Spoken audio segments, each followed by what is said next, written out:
લોકો ગભરાય જ બધાને. બ્રહ્મ સંબંધ લીધા પછી બહારનું ના ખવાય, આ ના ખવાય, પેલું ના ખવાય, આમ ગભરાઈ ગયા બધા. બ્રહ્મ સંબંધ લેવું જ નથી. જાઓ 80 વર્ષ સુધી પેલું બહારનું ખાવાનું છોડવાનું નથી, 80 વર્ષ સુધી બ્રહ્મ સંબંધ લેશે. હું તો ના જ પાડું છું બધાને, ખાઓ, પ્રેમ સે ખાઓ. પણ એક વસ્તુ કહું કે બ્રહ્મ સંબંધ લીધા પછી જ્યારે પણ રેસ્ટોરન્ટ કે હોટલમાં જાય ને ત્યારે આ શ્લોક રટી લેવાનો અને 3 વાર મનમાં બોલવાનું. અસમર્પિત વસ્તુ નામ તસ્માદ વર્જન માચરેત. 3 વાર બોલવાનું, પછી મનમાં કહેવાનું, મારા ગુરુ શ્રી વલ્લભાચાર્યજી મહાપ્રભુજીએ મને બહારનું ખાવાની ના પાડી છે, છતાં એમનું આજ્ઞાનું ઉલ્લંઘન કરીને હું ખાઉં છું. ભાઈ જેટલું ઝાપટું હોય ઝાપટી લેવાનું, બોલીને ખાઓ. Let the conscious bite. કોઈ પણ વસ્તુ છોડવાથી છૂટતી નથી, પણ અમુક વસ્તુને નેચરલી છોડવામાં આવે તો એ નેચરલી છૂટી જાય છે. અને એ જ્યારે છૂટી જશે પછી એમાં આસક્તિ નહીં રહે. ધીરે ધીરે અમુક વસ્તુને છોડો ને. પુષ્ટિ માર્ગના અંદર પણ આજના સમાજ અનુસાર પુષ્ટિ માર્ગને વધારે પ્રેક્ટિકલ અને ફ્લેક્સિબલ બનાવવાની આવશ્યકતા છે. આપણે બધાએ પુષ્ટિ માર્ગને વધારે પડતું અઘરું બનાવી દીધું છે. અને 500 વર્ષ પહેલાની દુનિયા અને 500 વર્ષ પછીની દુનિયામાં જમીન આસમાનનો ફરક છે. 500 વર્ષ પહેલા કોઈ રેસ્ટોરન્ટ્સ નતા, કોઈ હોટેલ્સ નતા, કોઈ ટેલિવિઝન નતા, કોઈ મોબાઈલ્સ નતા, કોઈ ઇન્ટરનેટ્સ નતા, કશું નહોતું. અને 500 વર્ષ પહેલા ચેતસ્તત પ્રવણમ સેવાનો સિદ્ધાંત કદાચ સરળ હતું, પણ 500 વર્ષ પછી આ ભૌતિક યુગના અંદર આટલા બધા મટીરિયલિસ્ટિક વિષયના વચ્ચે રહીને ચેતસ્તત પ્રવણમ સેવા એ ઘણું અઘરું છે. અસમર્પિત વસ્તુ નામ તસ્માદ વર્જન માચરેત ઘણું અઘરું છે. એને અત્યારે તમે છોડો.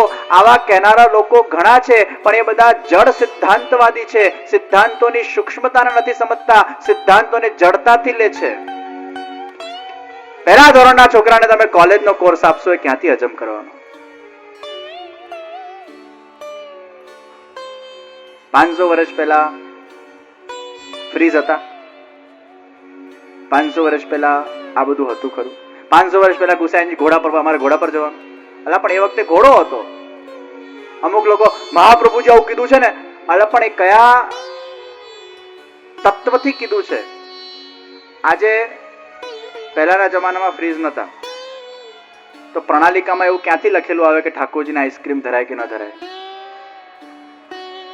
ફ્રીજનું ઇન્વેન્શન નતું થયું તો ક્યાંથી લખે? ના, મહાપ્રભુજી કીધું પણ ક્યાંથી કે ભલા માણસ હોય તો કે ને. ઘરની બનાવેલી આઈસ્ક્રીમ તમે ઠાકોરજીને ધરો, એમાં શું વાંધો છે? ઉષ્ણકાલના અંદર, પાછું શીતકાલમાં નહીં કરતા. પાછું તો ઠાકોરજી તમને ટેકલ કરશે. હવે इसको दूर हटाओ, એમાં શું વાંધો છે? સિદ્ધાંતોની સૂક્ષ્મતાને પણ ઘણી વાર શું છે, બહુ વધારે પડતી મરજાદ દૂર જા, એમાં લોકો દૂર જતા રહે છે. યુવાનોને પછી અઘરું લાગે છે બધું. એવું શું કામ કરવું? કોઈ પણ વસ્તુ જ્યારે તમે કહો છો, રિસ્ટ્રિક્ટ કરો છો, તો એના સિદ્ધાંતો, એમના નિયમો એમને સમજાવો. પહેલા ધોરણમાં કઈ માણસ ડોક્ટર નથી બની શકતો. આ ચોક્કસ 12મા ધોરણ પછી ડોક્ટરની લાઈનમાં જાય, એ ડિગ્રી પ્રાપ્ત કરે, પણ પહેલા ધોરણમાં એને ડિગ્રી આપો. ગૃહ સેવાની ડિગ્રી કે પહેલા ધોરણમાં મળી જાય છે? ઘણા લોકો કે ગૃહ સેવા કરો, મંદિર ના જાઓ, આમ ના જાઓ, તેમ ના જાઓ, આ નહીં કરો, તે નહીં કરો. એ ધીરે ધીરે થાય ને. ગૃહ સેવા એટલે શું ખબર છે? કે પોતાના ઘરના ઠાકોરજીના અંદર એ વ્યક્તિની એટલી બધી આસક્તિ થઈ જાય કે 24 કલાક પોતાના ઠાકોરજી સિવાય એને બીજું કશું દેખાતું નથી. અને એ 24 કલાકના અંદર એને એટલું પણ ખબર નથી કે મારા ગામના અંદર મંદિર ક્યાં છે, એ પણ એને યાદ રહેતું નથી. અને ગૃહ સેવામાં એટલો બધો ઇન્ડલ્જ થઈ જાય છે કે એને મંદિર જવાનું આપોઆપ છૂટી જાય છે. મંદિર જવાનું આપોઆપ છૂટી જાય એ ગૃહ સેવા. પણ આ તો જાણી જોઈને છોડાવવાનું કહેવામાં આવે છે. છોડો. પિક્ચરમાં, થિયેટરમાં પિક્ચર જોવા જાય તો વાંધો નહીં, રેસ્ટોરન્ટમાં ખાવા જાય વાંધો નહીં, પાર્ટીમાં ગપ્પા મારે વાંધો નહીં, પણ મંદિર જાય એમાં વાંધો.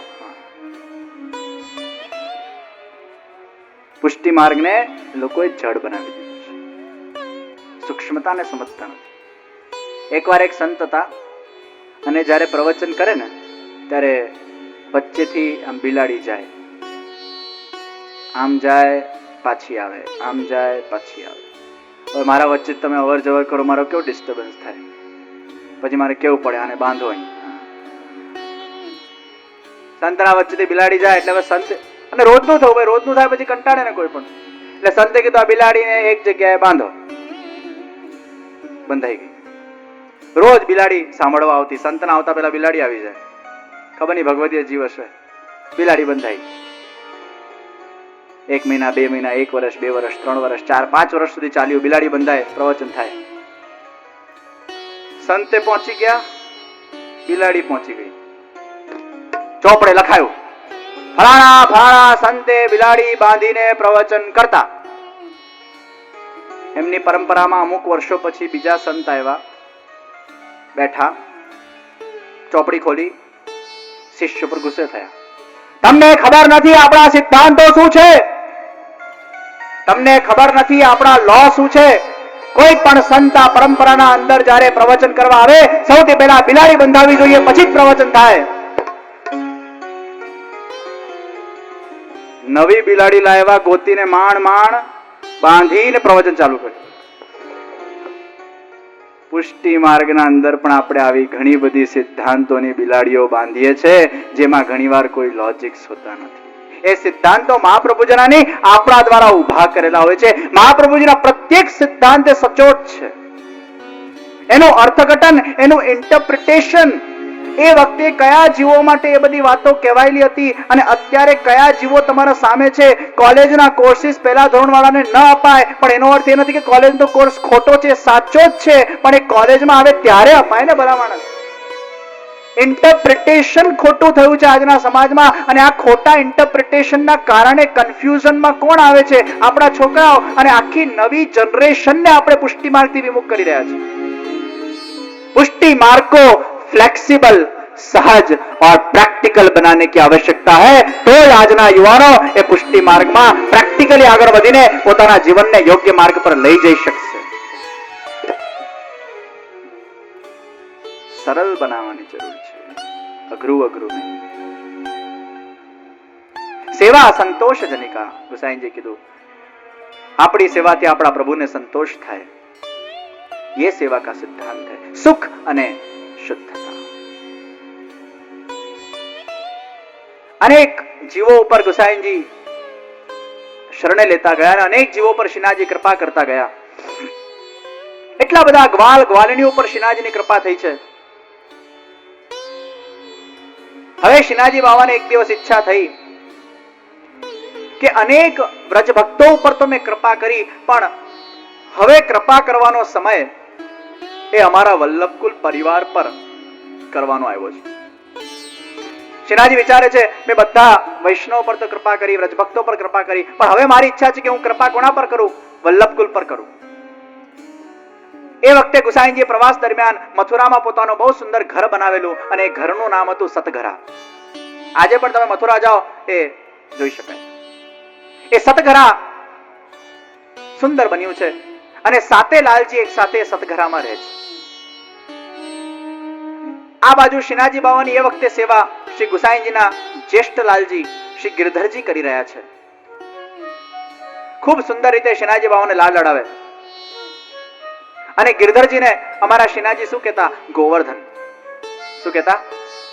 ગોવર્ધન. જેમ ભગવાનને આપણે લાડકવાયા નામથી પુકારીએ, એમ ભગવાન પણ ભક્તોને આવા નામથી પુકારતા. વલ્લભકુલના ગિરધરજીને ભગવાન ગોવર્ધનના નામથી પુકારતા.